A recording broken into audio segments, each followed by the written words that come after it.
स्वागत है आप लोगों का भारतीय इतिहास पूर्वावलोकन के।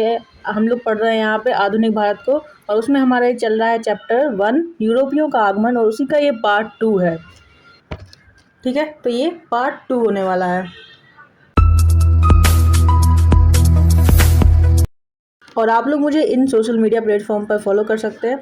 ओके, इंस्टाग्राम आईडी है मेरी श्रीजी अकेडमी के श्रीजी गाइड के नाम से, और इसके बाद में टेलीग्राम, यहाँ पे आपको सारी पीडीएफ मिल जाएंगी, और ये मेरा फेसबुक अकाउंट है, और यूट्यूब है। तो अपनी पिछली वीडियोस में हम लोग क्वेश्चन नंबर 15 कंप्लीट कर चुके थे। अब बारी है क्वेश्चन नंबर 16 की। ठीक है, तो क्वेश्चन नंबर 16 हमारा पहला क्वेश्चन है यहाँ पे। हाँ, मतलब क्वेश्चन नंबर 16 है। क्वेश्चन नंबर 16 में पूछा गया है, बंगाल की निम्नलिखित फैक्ट्रियों में से एक जो पुर्तगालियों द्वारा स्थापित की गई थी वह कौन सी थी? तो वो थी हुगली। बंगाल की निम्नलिखित फैक्ट्रियों में से एक जो पुर्तगालियों द्वारा स्थापित की गई थी वो कौन सी थी? तो वो थी हुगली। और इसकी एक्सप्लेनेशन भी देख लेते हैं। पुर्तगाली गवर्नर नीनो डी कुन्हा 1529 से 38 ईस्वी तक ये रहे थे, ने मद्रास के निकट सैन थोमी और बंगाल में हुगली में पुर्तगाली बस्तियां स्थापित कर भारत के पूर्वी समुद्री तट की ओर पुर्तगाली वाणिज्य का विस्तार किया था।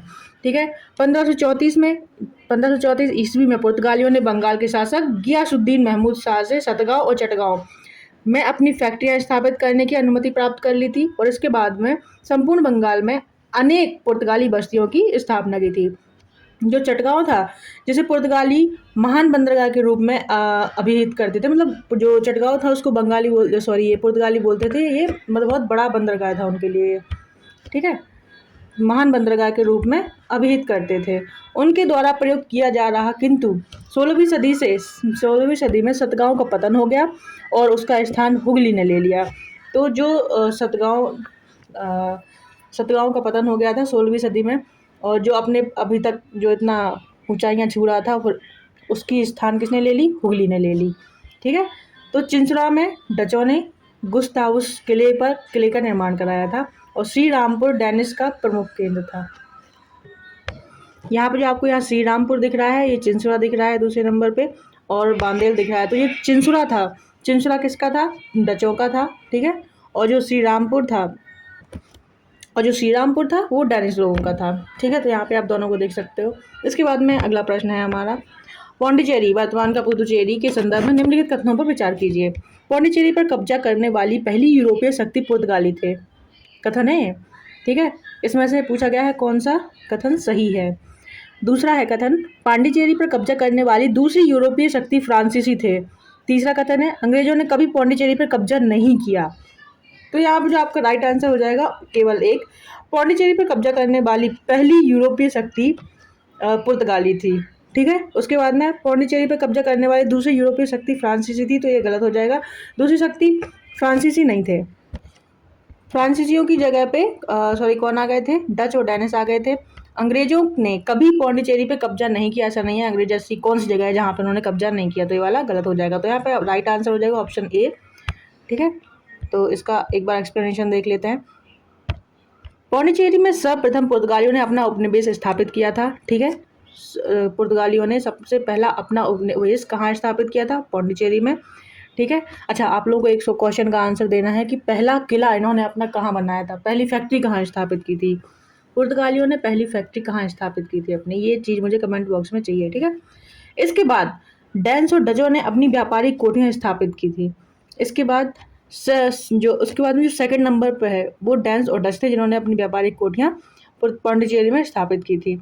अंग्रेजों ने भी पौंडीचेरी पर 1793 ईस्वी में कब्जा कर लिया था, और फिर 1814 में हुई पेरिस की संधि के तहत इसे फ्रांस को सौंप दिया था। ठीक है, तो इस तरह से केवल एक सही है। अगला प्रश्न है क्वेश्चन नंबर 18। क्वेश्चन नंबर 18 देखेंगे, हुगली को बंगाल की खाड़ी में समुद्र लूटपाट के लिए किसने अड्डा बनाया था? समुद्री लूटपाट कोई नहीं करता था सिवाय पुर्तगालियों के। ठीक है, तो ये इसका राइट आंसर हो जाएगा। पुर्तगालियों द्वारा हुगली को बंगाल की खाड़ी में समुद्री लूटपाट के लिए अड्डे के रूप में इस्तेमाल किया गया था।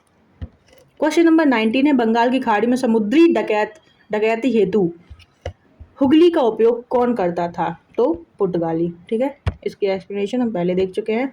क्वेश्चन नंबर 20 है, निम्नलिखित में से कौन कलकत्ता का संस्थापक था? ऑप्शन ए है आपका चार्ल्स आयर, ऑप्शन बी है जॉब चार्नोक, ऑप्शन सी है गैरोल्ड अंगियार, ऑप्शन डी है विलियम नॉरिस। तो आपका जो राइट आंसर हो जाएगा जॉब चार्नोक को बोला जाता है कलकत्ता का संस्थापक।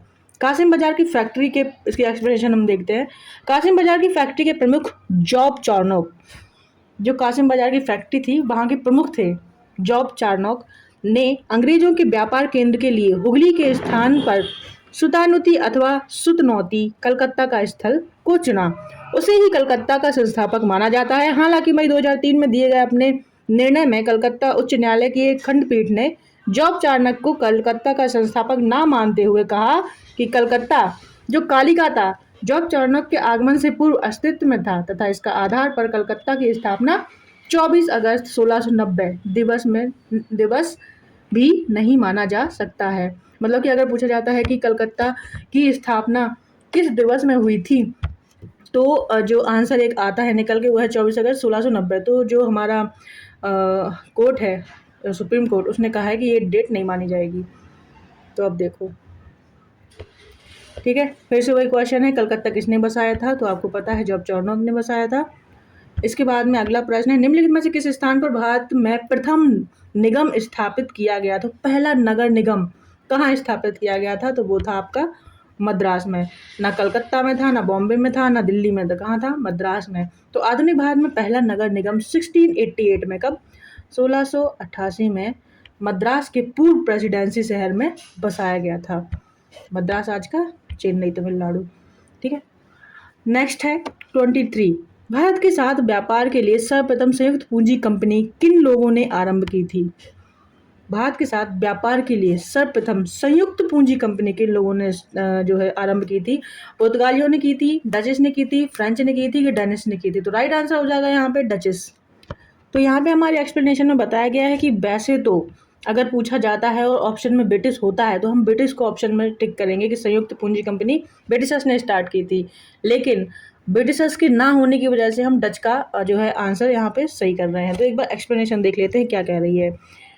भारत के साथ व्यापार के लिए सर्वप्रथम प्रयुक्त पूंजी कंपनी 1600 ईस्वी में लंदन में स्थापित अंग्रेजी east India company the governor and company of merchant of London trading into the east Indies थी। या हम लोग ईस्ट इंडिया कंपनी बोल देते हैं, उसका इतना लंबा नाम है। The governor and company of merchant of London trading into the east Indies थी।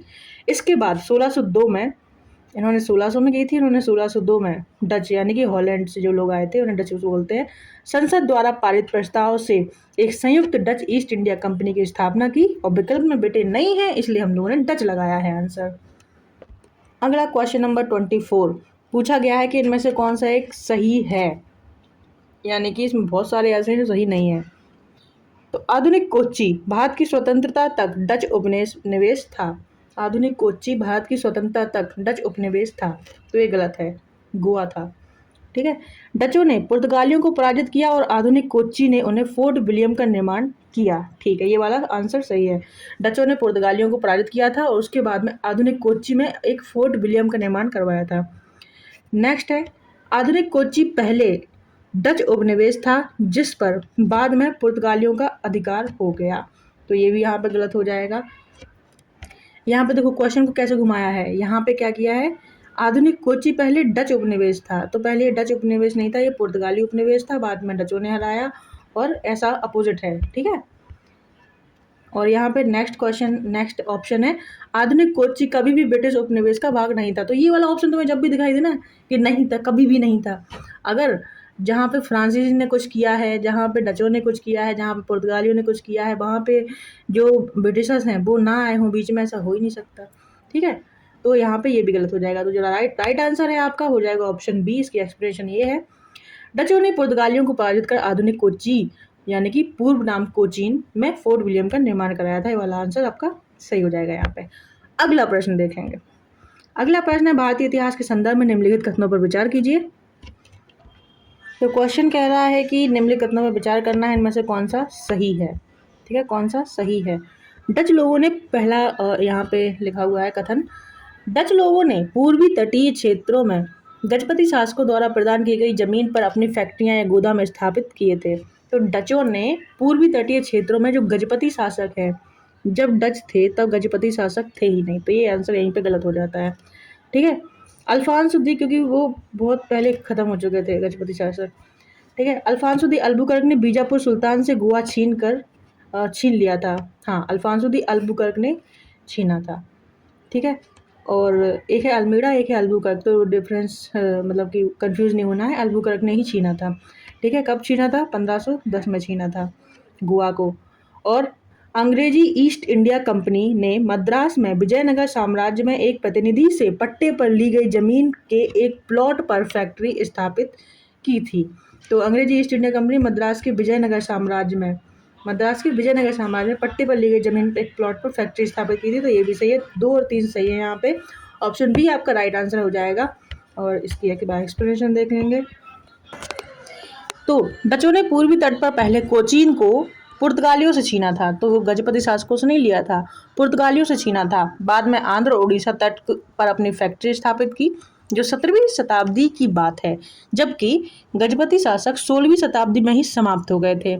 अतः कथन एक गलत है। 1510 में ईस्वी में अल्बुकर्क ने बीजापुर सुल्तान से गोवा छीना था। बीजापुर के सुल्तान से अल्बुकर्क ने गोवा छीना था। कब छीना था? 1510 में। डेट बहुत इंपॉर्टेंट है।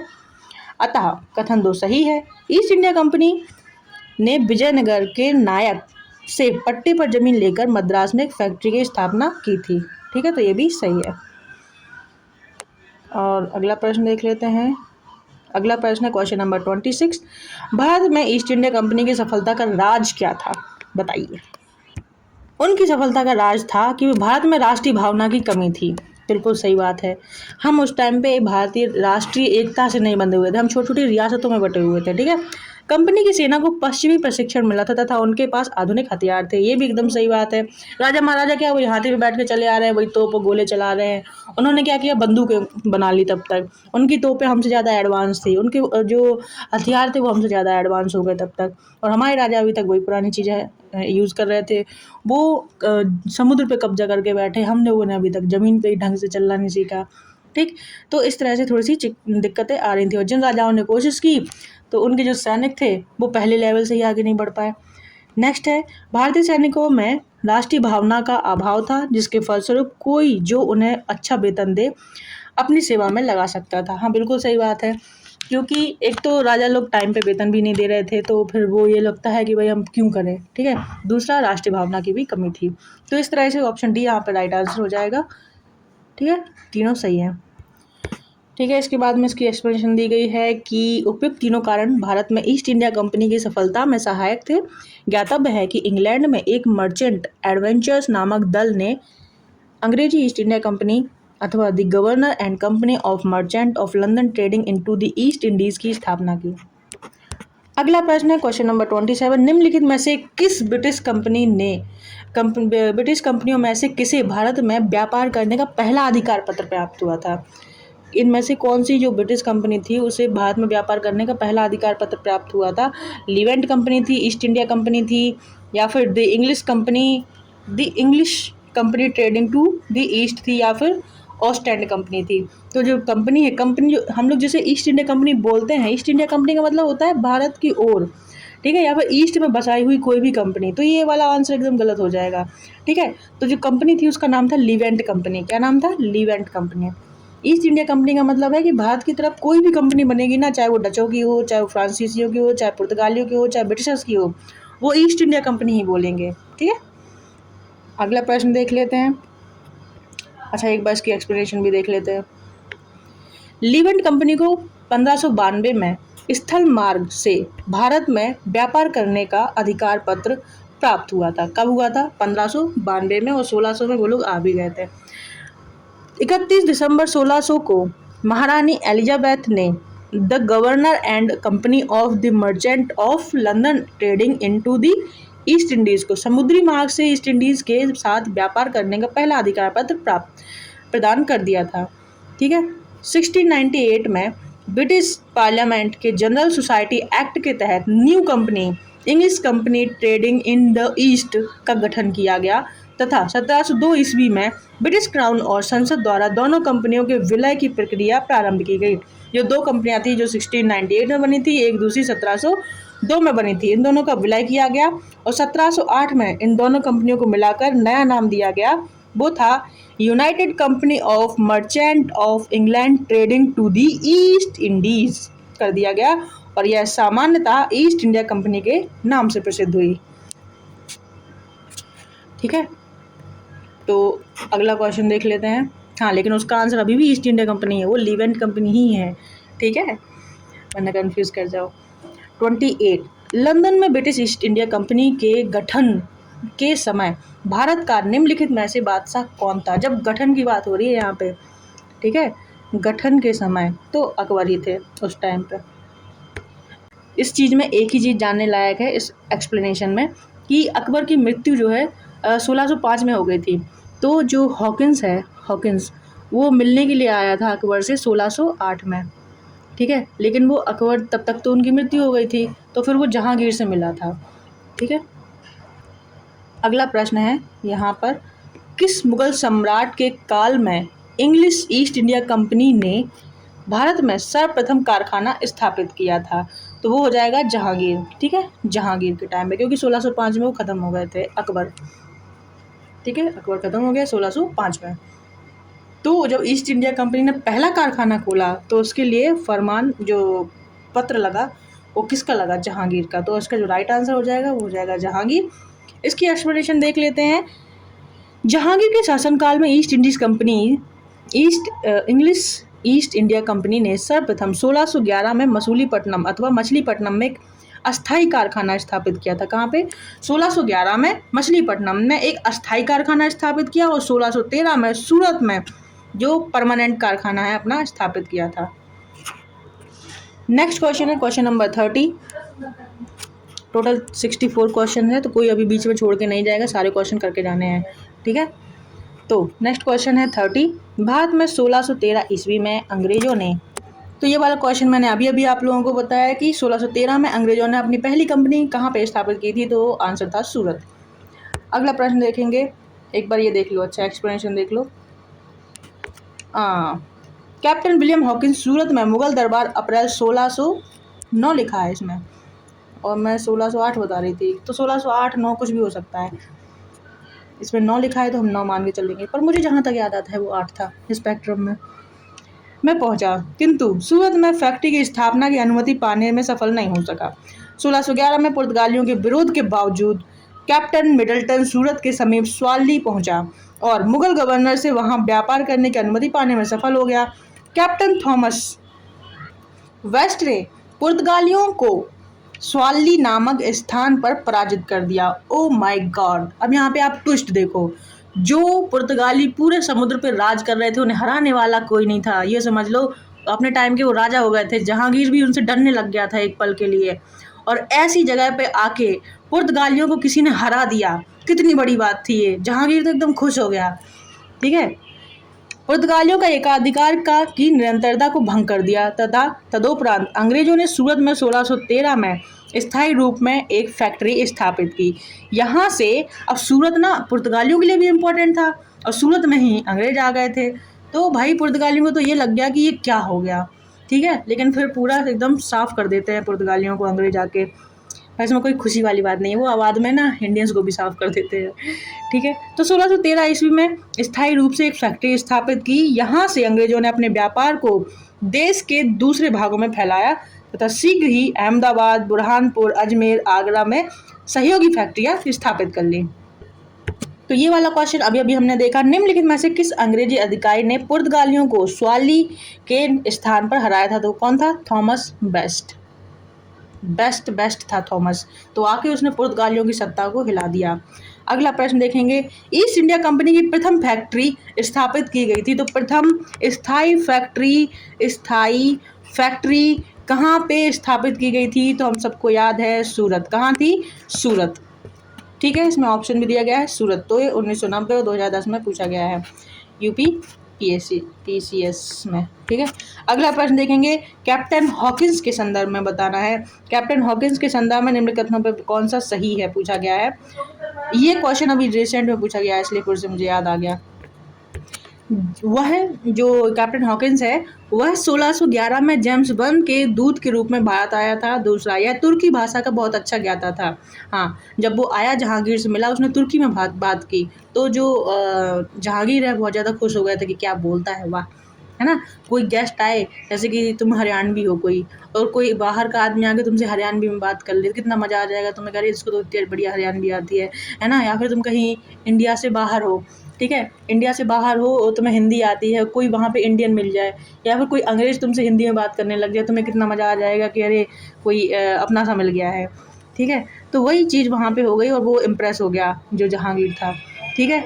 तो यहाँ पे दूसरा आंसर जो है ऑप्शन सही हो जाएगा, लेकिन पहला वाला गलत हो जाएगा, क्योंकि हमने अभी देखा कैप्टन हॉकिंस 1608 में, एक यहाँ पे 9 भी लिखा था, तो 8 और 9 मान के चलते हैं, ऐसा कुछ भी मिले तो लगा देना, टिक सही है। तो 1608 में भारत आया था, ठीक है। और यहाँ पे भी यही लिखा है 1608। विलियम हॉकिंस 1608 से 11 के बीच में जहांगीर के दरबार ईस्ट इंडिया कंपनी में भेजा गया था और वो जेम्स प्रथम का ही राजदूत था, ठीक है। हॉकिंस 1608 में भारत आया था और राजा जेम्स प्रथम का दूत था और तुर्की भाषा का ज्ञान था उसे बहुत अच्छा। अगला प्रश्न है 34वां। 17वीं शताब्दी के पहले चतुर्थांश में निम्नलिखित में से कहाँ ईस्ट इंडिया कंपनी का कारखाना या कारखाने स्थित थे? तो आप यहाँ पर देख सकते हैं, इनका भरूच में था, चिकागोल में था, या त्रिचिनोपोली में था। तो इसका जो राइट आंसर ऑप्शन ए है। हमें ये सब थोड़ा सा याद करना पड़ेगा कहाँ कहाँ पे कंपनियाँ स्थापित की थी। तो यहाँ पे आप देख सकते हैं कि 17वीं शताब्दी के पहले चतुर्थांश तक ईस्ट इंडिया कंपनी ने सूरत, भरूच, बुरहानपुर, अहमदनगर और आगरा में अपने कारखाने स्थापित कर लिए थे। अगला प्रश्न है प्रश्न नंबर 35। निम्नलिखित में यूरोपीय व्यापारिक कंपनियों में से किसने सूरत में सर्वप्रथम अपना कारखाना स्थापित किया था? तो सूरत में सर्वप्रथम अंग्रेजों ने किया था। अगला प्रश्न हम यहाँ पे देखेंगे, एक बार इसकी एक्सप्लेनेशन देख लेते हैं।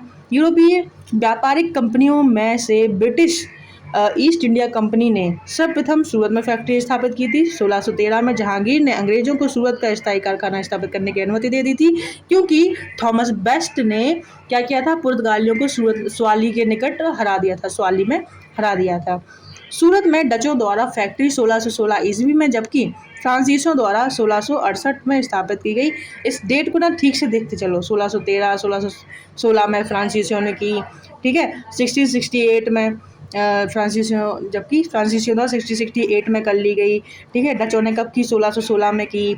और इसके बाद में 1611 में मसूलीपट्टनम में ईस्ट इंडिया कंपनी ने अपना कारखाना स्थापित किया, जो कि अस्थायी था। इन्होंने अपना प्रथम स्थायी कारखाना 1613 में सूरत में स्थापित किया था। फ्रांसीसियों ने अपना प्रथम कारखाना 1668 में सूरत में स्थापित किया था, ठीक है। तो सूरत में पहला स्थायी कारखाना फ्रांसीसियों ने भी किया था और अंग्रेजों ने भी किया था, लेकिन अंग्रेजों ने पहले कर लिया था 1613 में, और ब्रिटिश जो फ्रांसीसी हैं वो बाद में आए थे, ठीक है। क्योंकि अभी हमने जो डेट्स देखी हैं उसी से रिलेटेड और भी क्वेश्चन हमें मिलने वाले हैं, ठीक है। तो अगला प्रश्न है, वर्ष 1613 में ईस्ट इंडिया कंपनी को कहाँ एक कारखाना या व्यापार स्थल स्थापित करने की अनुमति दी गई थी? तो इसका आंसर तो आप बताओ, ऑप्शन डी, ठीक है। अब तक तो याद हो जाना चाहिए। ईस्ट इंडिया कंपनी के प्रारंभिक दौर में वेस्टर्न प्रेसिडेंसी कहाँ थी? वेस्टर्न प्रेसिडेंसी कहाँ थी? तो ये थी सूरत में, क्योंकि ये पड़ता है, गुजरात कहाँ पड़ता है? वेस्ट में, तो सूरत में, ठीक। अगला प्रश्न देखेंगे, question number 38। British east India company ने बम्बई किससे लिया था? ब्रिटिश ईस्ट इंडिया कंपनी ने बम्बई किससे लिया था? ये पुर्तगालियों से लिया था। क्यों लिया था? दहेज में लिया था। ब्रिटिश ईस्ट इंडिया कंपनी ने बम्बई पुर्तगालियों से लिया था। 1662 में इंग्लैंड के सम्राट चार्ल्स द्वितीय का विवाह पुर्तगाल की राजकुमारी कैथरीन से होने पर चार्ल्स को पुर्तगालियों द्वारा बम्बई उपहार स्वरूप प्रदान किया गया, जिसे उन्होंने 10 पाउंड वार्षिक किराए पर 1668 ईस्वी में ब्रिटिश ईस्ट इंडिया कंपनी को दे दिया था। अगला प्रश्न है, निम्नलिखित में से किस वर्ष प्रयागराज उत्तर प्रदेश के किले पर अंग्रेजों ने अधिकार कर लिया था? प्रयागराज इलाहाबाद में एक किला हुआ करता था अकबर का, तो इसमें पूछा जा रहा है कि वो कब उन्होंने कब्जा कर लिया था। तो यहाँ पे ऑप्शन देख रहे हो, ये सारी डेट्स गलत है। 2021 में प्रश्न पूछा गया था यूपी RO ARO में, ठीक है, प्री में, लेकिन यहाँ पे उसी क्वेश्चन की एक्सप्लेनेशन दी गई है 39 की, अवध के नवाब सादत अली खान द्वितीय 1798 ईस्वी में प्रयागराज इलाहाबाद का किला अंग्रेजों को सौंप दिया था। हाँ, जब वो संधि हुई थी ना, बक्सर का युद्ध हुआ था, उसके बाद में जो इलाहाबाद की संधि हुई थी, उसमें ये वाला किला अंग्रेजों को सौंप दिया गया था। तो इसलिए किया था ताकि वो जो है उस गद्दी पे अपनी बने रहें, अवध के नवाब बने रहें नवाब। ठीक है, इसके बाद में आता है next question number 40। East India company के किस अंग्रेज गवर्नर को औरंगजेब द्वारा भारत से निष्कासित किया गया था? सर जॉन चाइल्ड को किया गया था। किसको? सर जॉन चाइल्ड बच्चे की तरह भगा दिया था उसे, चले निकल ऐसे हट। ठीक है, मजाक की बात है, ऐसे थोड़ी भगाएंगे, वो तो पूरा फरमान लेके भगाते हैं। बम्बई के अंग्रेज गवर्नर जॉन चाइल्ड कहाँ का था? बम्बई का था। जॉन चाइल्ड ने 1688 में 1668 में, थोड़ा सा ना ये इसमें दिक्कत हो जाए, 1688 हो जाता है यहाँ पे। ठीक है, ये नहीं होगा कि 68 हो जाए एक ही साथ, नहीं 1688 भी नहीं निकलता है, 1668 ऐसा भी नहीं होता है, 1688 हो जाता है। ठीक है, चलो ठीक है, इसके आगे बढ़ते हैं। इसमें बम्बई और पश्चिमी समुद्र तट के मुगल बंदरगाहों का घेरा डाला तथा मक्का जाने वाले हज यात्री को बंदी बनाने का प्रयास किया था। इसकी हरकत की वजह से इसे भगा दिया गया था। ठीक है, तो हरकत क्या की थी वो देख लो। इसके फलस्वरूप उसे औरंगजेब ने भारत से निष्कासित करने का आदेश दिया था। मुगल शासक औरंगजेब के सामने उसे विवश होना पड़ा और अंततः माफी मांगनी पड़ी। तो क्यों भगा दिया था पता चल गया है, क्योंकि उसने हज जाने वाले यात्रियों को बंदी बना लिया था। और उसको तो तुम जानते ही हो, औरंगजेब को प्रो धार्मिक कट्टर आदमी था। उन्होंने कहा भाई हज नहीं जाने दोगे, ऐसे कैसे, चल चाइल्ड को भगा दिया बच्चे की तरह डांट के। ठीक है, निम्नलिखित में से प्रथम कर्नाटक युद्ध का कौन सा तात्कालिक कारण था? प्रथम कर्नाटक युद्ध क्यों हुआ था, उसका तात्कालिक कारण क्या था? ऑप्शन ए है आपका अंग्रेज और फ्रांसीसियों के बीच में प्रतिद्वंदिता। दूसरा, ऑस्ट्रिया की राजगद्दी की जंग थी। कर्नाटक की राजगद्दी का मसला था। और डी, अंग्रेजों द्वारा फ्रांसीसी जहाज़ों का अधिग्रहण। तो ऑप्शन डी यहाँ पर राइट आंसर है। पहला कर्नाटक युद्ध क्यों हुआ था? अंग्रेजों द्वारा फ्रांसीसी जहाज़ों का अधिग्रहण कर लिया गया था, इसलिए। तो यहाँ पे एक्सप्लेनेशन दी गई है। कर्नाटक का प्रथम युद्ध ऑस्ट्रिया के उत्तराधिकार युद्ध जो 1740 ईस्वी में आरंभ हुआ था का विस्तार मात्र था। गृह सरकारों की आज्ञा के विरुद्ध ही दोनों दलों, यानी कि जो उनकी गवर्नमेंट थी, उनकी आज्ञा के बगैर ही अंग्रेज और फ्रांसीसियों में 1746 में युद्ध प्रारंभ हो गया। अंग्रेज कैप्टन वर्नेट के नेतृत्व में अंग्रेजी सेना द्वारा कुछ फ्रांसीसी जहाज़ों पर अधिकार कर लेना, इस चीज़ ये जो है तात्कालिक कारण था उन दोनों की लड़ाई का। अगला प्रश्न है, कर्नाटक युद्ध किन किन के मध्य में लड़ा गया था? तो कर्नाटक युद्ध अंग्रेजी और फ्रांसीसियों के बीच में हुआ था। अगला प्रश्न है, सूची 1 को सूची 2 से सुमेलित करना है। तो इसको हम थोड़ा सा जूम आउट कर लेते हैं। क्वेश्चन नंबर 2 यहाँ भी दिख जाए, ताकि ये दिख रहा होगा ABCD, और ऐसे हम मैच कर लेंगे। प्रथम कर्नाटक युद्ध, उसका क्या परिणाम निकला था? तो ये अनिर्णायक युद्ध था। नहीं, अनिर्णायक नहीं था। प्रथम कर्नाटक युद्ध में एक्स-ला-सापेल की संधि हुई थी, तब जाके वो केस पूरा सुलझा था, क्योंकि गवर्नमेंट की अनुमति के बगैर ही इन लोगों ने लड़ाई कर ली थी। ठीक है, दूसरा है तृतीय कर्नाटक युद्ध, इसमें पेरिस की संधि हुई थी। और द्वितीय कर्नाटक युद्ध में क्या हुआ था? ये अनिर्णायक था। और प्रथम मैसूर जो युद्ध था उसमें ब्रिटिश की हार हुई थी, क्योंकि हैदर अली लड़ रहे थे। तो इस तरह से इसका जो राइट आंसर हो जाएगा ऑप्शन सी हो जाएगा यहाँ पे। ठीक है, एक बार जूम करके देख लो, ऑप्शन सी यहाँ पे आपका राइट आंसर हो जाएगा। यहाँ पे बहुत अच्छे से दिख रहा है। प्रथम कर्नाटक युद्ध एक्स-ला-सापेल की संधि से अंत हुआ था इसका। तृतीय कर्नाटक युद्ध पेरिस की संधि से अंत हुआ था इसका। द्वितीय कर्नाटक युद्ध था जो कि अनिर्णायक था। और प्रथम मैसूर युद्ध, इसमें ब्रिटिश की हार हुई थी। ठीक है, दूसरी वाली में हैदर अली ख़त्म हो जाता है। नेक्स्ट क्वेश्चन है, कौन सा सही सुमेलित है? तो इसमें डेट्स दी गई हैं। तो डेट्स के लिए हमें इसे याद नहीं करना पड़ता है कि कौन सी डेट कब होगी। हमें ये याद करना होता है कि क्या सीक्वेंस रहा होगा उस युद्ध का। ठीक है, और जैसे कि तो कुछ डेट्स हमें पढ़ते पढ़ते याद हो जाती हैं। जैसे कि हमें बक्सर का युद्ध का पता है कब हुई थी। ठीक है, 1764 में। और उसके बाद में प्लासी का युद्ध, ये कुछ कुछ फेमस युद्ध होते हैं जो कि ऐसे याद रह जाते हैं। ठीक है, और उसके बाद में कुछ होते हैं जिन्हें हमें याद करना पड़ता है। ठीक, तो इसी तरह से पूछा गया इसमें सुमेलित नहीं है पूछा गया है। तो प्रथम कर्नाटक युद्ध, तो हम लोग सीधा यही देखते हैं। देखो, प्रथम कर्नाटक युद्ध 1646 से 1648 दिखाया है इसमें, सुमेलन नहीं है, तो ये इसी टाइम पे हुआ था। ठीक है, द्वितीय कर्नाटक युद्ध ये 1750 से 1752 दिखाया गया है, जबकि ये हुआ था 1749 से 54 के बीच में हुआ था ये वाला युद्ध। कौन सा? द्वितीय कर्नाटक युद्ध 1749 से 1754 के मध्य हुआ था। तृतीय कर्नाटक युद्ध हुआ था 1758 से 1763 के बीच में। और डी, पानीपत का जो तृतीय युद्ध है 1761 में हुआ था, 1761 में हुआ था, मराठों के बीच में। और किसके बीच में हुआ था? अहमद शाह अब्दाली। अगला प्रश्न देखेंगे। नेक्स्ट क्वेश्चन है, अंबुर का युद्ध के बारे में क्या सही नहीं है? क्या सही नहीं है? तो यह लड़ाई 1752 में लड़ी गई, तो ये लड़ाई लड़ी गई थी 1749 के आसपास शायद। ठीक है, तो ये वाला गलत हो जाएगा। इस युद्ध में मुजफ्फरजंग, चंदा साहब और फ्रांसीसी सेना ने मिलकर अनवरुद्दीन का मुकाबला किया था, एकदम सही बात है। और फ्रांसीसी सेना जीत भी गई थी, तो हार का सामना करना पड़ा था अनवरुद्दीन को। इस युद्ध में अनवरुद्दीन की सेना को हार का सामना करना पड़ा था। तो यहाँ पर जो आपका राइट आंसर है हो जाएगा ऑप्शन ए, 1, यानी कि डी। नेक्स्ट यहाँ पे एक्सप्लेनेशन दी गई है। 1749 में अंबुर का युद्ध लड़ा गया था, उत्तराधिकार को लेकर ये लड़ाई हुई थी पूरी, जिसमें एक तरफ कर्नाटक का नवाब था अनवरुद्दीन और दूसरी तरफ डुप्ले के नियंत्रण वाली फ्रांसीसी सेना थी। चंदा साहब और मुजफ्फरजंग की संयुक्त सेना थी। इस युद्ध में अनवरुद्दीन की पराजय हुई और वह मारा गया।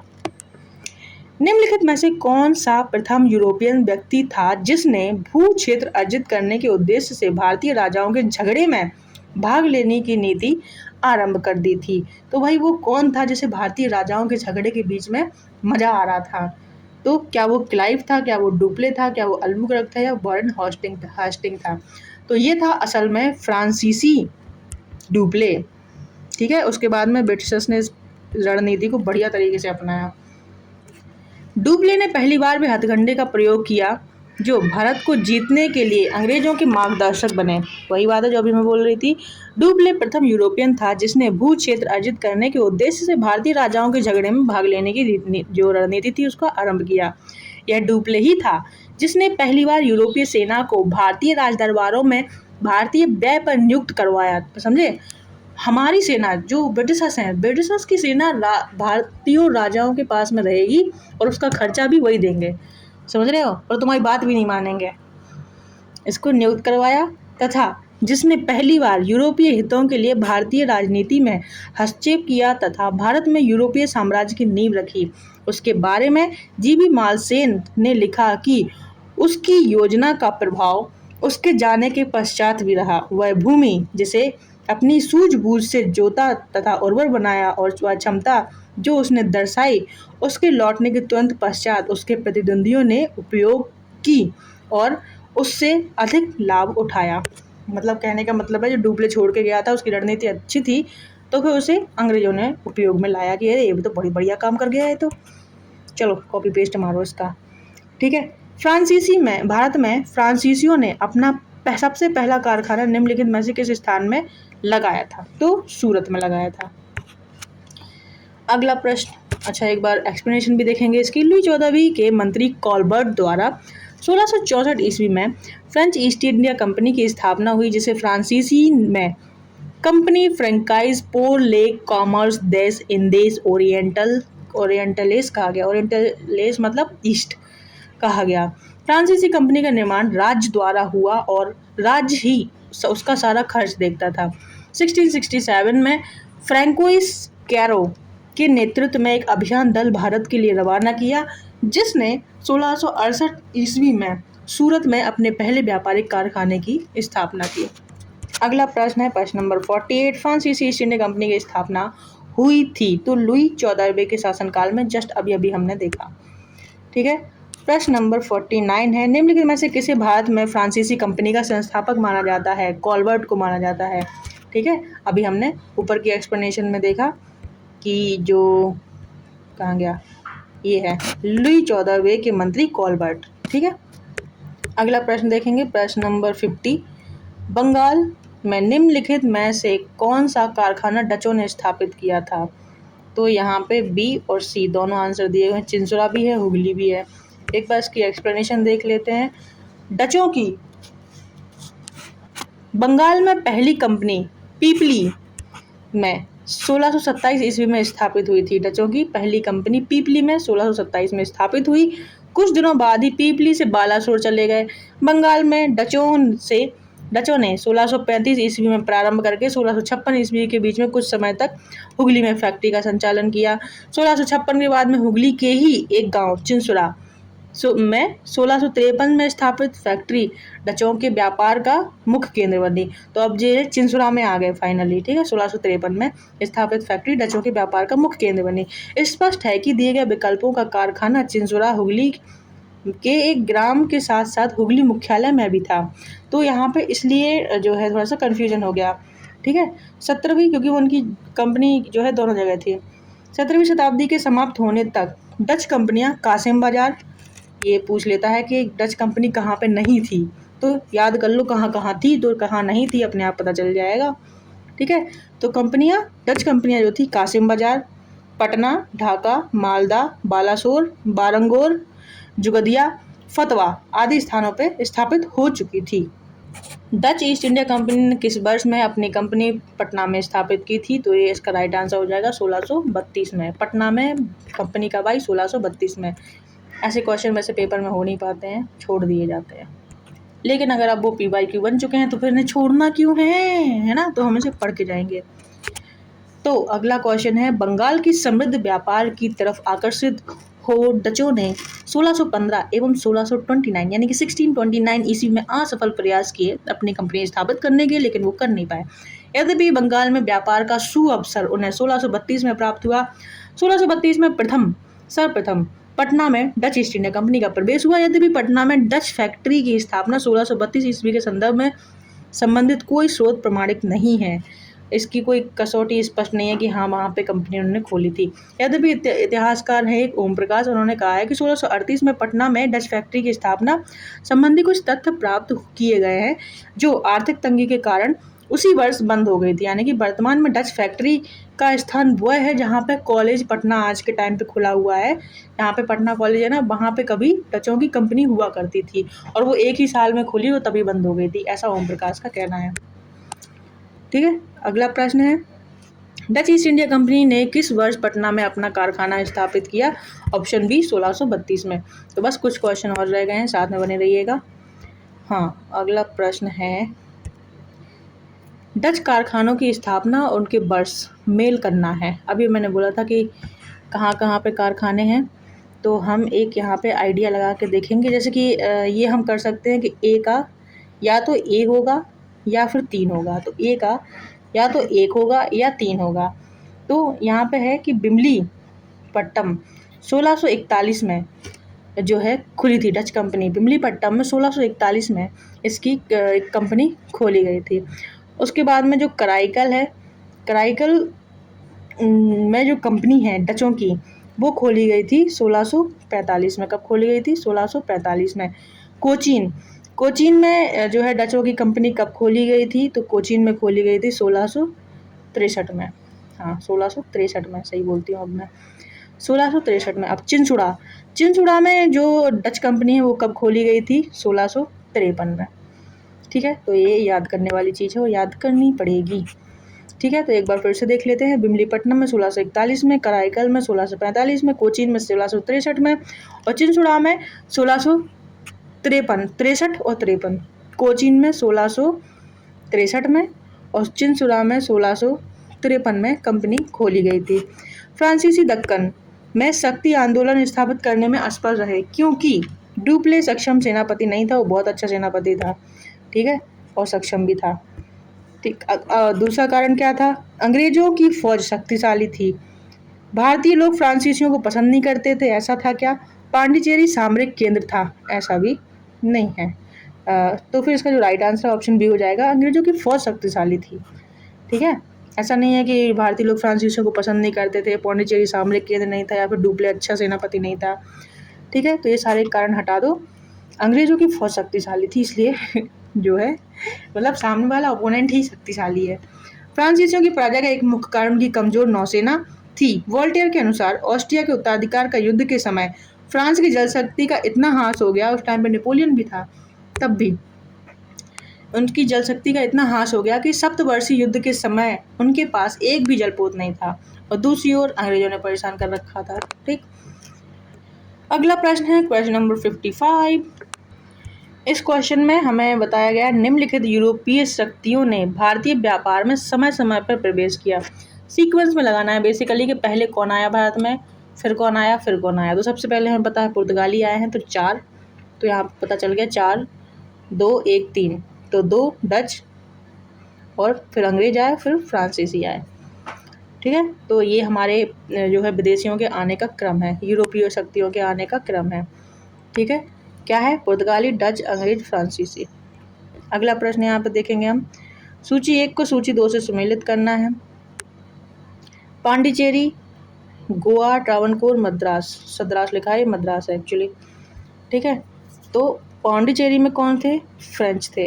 पांडिचेरी में कौन थे? फ्रेंच थे। ए का हो जाएगा यहाँ पे 2, तो ये ऑप्शन ए यहाँ पे राइट आंसर हो जाएगा। बी का हो जाएगा 3, पुर्तगीज। गोवा में पुर्तगीज थी। नीनो दी कुन्ना जो था उसने राजधानी जो है सूरत से निकाल के अपनी गोवा कर ली थी। ठीक है, और जो फ्रांसिस्को डी अल्बुकर्क था, अल्बुकर्क, उसने गोवा को जीता था। ठीक है, और उसके बाद में आता है ट्रावनकोर। ट्रावनकोर जो है उसमें डैनिश रहते थे, और मद्रास में कौन रहते थे? फिर बचे हुए कौन रहते थे? डच। मद्रास में डच रहते थे। ठीक है, तो इसका ये आंसर हो जाएगा।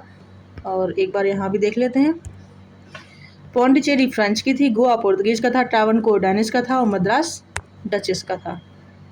क्वेश्चन नंबर 57, उस क्षेत्र की पहचान करें जहाँ यूरोपवासियों को सर्वोत्तम सोरा और अफीम प्राप्त हुआ था। कहाँ पे मिला था? ऑफ कोर्स अपने बिहार में। ठीक है, अंग्रेजी शासनकाल में भारत का कौन सा क्षेत्र अफीम उत्पादन हेतु प्रसिद्ध था? बिहार। ठीक है, 59 क्वेश्चन नंबर है, निम्नलिखित यूरोपियों में से कौन सा एक स्वतंत्रता पूर्व भारत में व्यापार के रूप में सबसे अंत में आए थे? सबसे अंत में आने वाले थे फ्रांसीसी। ठीक है, अभी हमने एक क्रम देखा। ठीक है, 16वीं शताब्दी में यूरोप में अनेक राष्ट्रों के व्यापारी समय समय पर व्यापार के उद्देश्य से भारत आए। इनमें सबसे पहले 1498 में पुर्तगाली आए, 1605 में डच आए, 1608 में अंग्रेज आए, 1667 में फ्रांसीसियों का आगमन हुआ। ठीक है, अगला प्रश्न है, निम्नलिखित में से किन स्थानों पर डचों ने अपने व्यापारिक अड्डे स्थापित किए? डचों ने अपने व्यापारिक अड्डे स्थापित किए, तो इसका आंसर है ऑप्शन डी, सभी में। सभी मतलब नागपट्टनम, चिंसुरा, मछलीपट्टनम, सूरत, भरूच, आगरा, कोचीन, अहमदाबाद और पटना। हर जगह इन्होंने अपने जो है अड्डे स्थापित किए। तो इन्हें याद करना पड़ेगा वरना आंसर गलत ही हो जाएगा। अगला प्रश्न है क्वेश्चन नंबर 61। तो लेट मी जूम आउट ताकि दोनों एक साथ देख सकें। ठीक है, तो अब दिख रहा है, मृदा के स्वरूप तथा उपज के गुणों के आधार पर भूमि राजस्व का मूल्यांकन। ठीक है, इसके कहने का मतलब है कि मृदा की जो जैसी मृदा होगी, जैसी उपज होगी, उसके आधार पर टैक्स लगाया जाता था। ठीक है, दूसरा है युद्ध में चलती फिरती तोपों का उपयोग। तीसरा है तंबाकू और लाल मिर्च की खेती। इनमें से कौन से अंग्रेजों की भारत को देन थी? इनमें से क्या ऐसी चीज़ है जो अंग्रेजों ने हमें दी थी? तो इनमें से कोई भी चीज़ ऐसी नहीं है जो अंग्रेजों ने हमें दी थी। क्यों? तो एक बार देख लेते हैं क्यों। तो यहाँ पे दिया गया है कि मृदा के स्वरूप तथा उपज के गुणों के आधार पर भूमि राजस्व का मूल्यांकन अंग्रेजों से पूर्व शेरशाह सूरी और अकबर के द्वारा किया जा चुका था। भारत में तंबाकू और लाल मिर्च की खेती पुर्तगालियों की देन थी और चलती फिरती तोपों का प्रचलन मुगल काल में ही था। तो अकबर के आयुध निर्माण कारखाने में तमाम प्रकार की छोटी बड़ी तोपें तैयार की जाती थी। इस प्रकार अंग्रेजों ने इनमें से कुछ भी भारत को नहीं दिया था।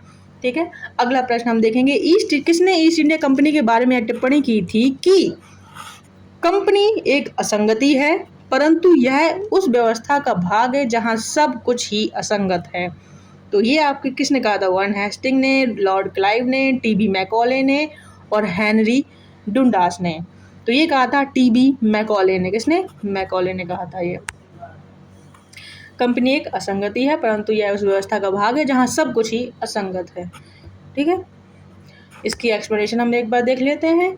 लॉर्ड थॉमस बेबिंगटन मैकाले, पूरा नाम है ये, ब्रिटेन का राजनीतिक, इसने ही तो जो मैकॉले नीति है बनाई थी, इतिहासकार था। ठीक है, राजनीतिक और इतिहासकार था। 1834 से 1838 तक वह भारत के सुप्रीम काउंसिल में लॉ मेंबर रहा। प्रसिद्ध दंड विधान ग्रंथ द इंडियन पीनल कोड की पांडुलिपि इसी ने तैयार की थी। अंग्रेजों को भारत की सरकारी भाषा तथा शिक्षा के माध्यम और यूरोपीय साहित्य, दर्शन और विज्ञान को भारतीय शिक्षा का लक्ष्य बनाने में इसकी महत्वपूर्ण भूमिका थी। ईस्ट इंडिया कंपनी की नीतियों पर टिप्पणी करते हुए मैकॉले ने कहा था कि कंपनी एक असंगति है, परंतु यह उस व्यवस्था का भाग है जहां सब कुछ ही असंगत है। अगला प्रश्न यहाँ पे है, एक्स ला सापेल की संधि जो कि फ्रांस और अंग्रेजों के बीच में हुई थी 1748 की संधि के संदर्भ में निम्नलिखित कथनों में से कौन सा सही है, पूछा गया है हमसे। तो प्रथम कर्नाटक युद्ध की समाप्ति, तो ये वाला तो नहीं है। ठीक है, कौन सा सही है पूछा गया। अच्छा, सही है। तो प्रथम कर्नाटक युद्ध की समाप्ति एक्स ला सापेल की संधि के द्वारा हुई थी। ठीक है, अंग्रेजों को मद्रास पुनः प्राप्त हुआ था। इन दोनों में से क्या सही है? तो छूट दिए गए हैं, उनका सही उत्तर चुनना है। तो यहाँ पे आपका राइट आंसर है सी, 1 और 2 दोनों ही सही है यहाँ पे बातें। एक्स ला सापेल की संधि जो 1748 में अंग्रेजों और फ्रांसीसियों के बीच में हुई थी, उसमें क्या हुआ था? प्रथम कर्नाटक युद्ध समाप्त हो गया था। अंग्रेजों को पुनः मद्रास प्राप्त हुआ था फ्रांसीसियों से। तो यहाँ पे इस क्वेश्चन की एक्सप्लेनेशन दी गई है कि एक्स ला सापेल की संधि 1748 में ऑस्ट्रिया के उत्तराधिकार का युद्ध समाप्त हो गया। यूरोप का युद्ध बंद होते ही कर्नाटक का प्रथम युद्ध समाप्त हो गया तथा मद्रास अंग्रेजों को पुनः प्राप्त हो गया। अतः 1, 2 दोनों सही है। अगला प्रश्न है यहाँ पे, अगला और आखिरी प्रश्न है यहाँ पे, जो कि प्री 2016 में पूछा गया था। ठीक है, ARO प्री में री एग्जाम हुआ था जो। ठीक है, भारत में अंग्रेजों की सफलता तथा फ्रांसीसियों की असफलता के कारण के संदर्भ में निम्नलिखित में से कौन सा कथन सही है? पहला कथन दिया गया, अंग्रेजों को जो बंगाल विजय है उससे अपार धन एवं जनशक्ति का मिलना। ठीक है, अंग्रेजों की सफलता के कारण पूछे जा रहे हैं। अंग्रेजों की बेहतर नौसैनिक ताकत, तो ये दोनों ही आंसर यहाँ पे सही हो जाएंगे। कौन सा सही उत्तर है बताना है। तो दोनों ही भाई, जब उन्होंने बंगाल जीता, बंगाल को ऐसा बोला जाता है कि बंगाल भारत की चाबी थी। ठीक है, बंगाल भारत की चाबी थी, उन्हें बंगाल क्या मिल गया, उन्हें पूरे देश को ही लूट लिया फिर तो ठीक है गाइस, नेक्स्ट जो हमारा चैप्टर रहेगा ईस्ट इंडिया कंपनी और बंगाल के नवाब के बारे में रहेगा। तो इसी के साथ में मिलते हैं हम अगले वीडियो में, अगले चैप्टर के साथ में मिलते हैं बाद में। Tata bye, Radhe Radhe.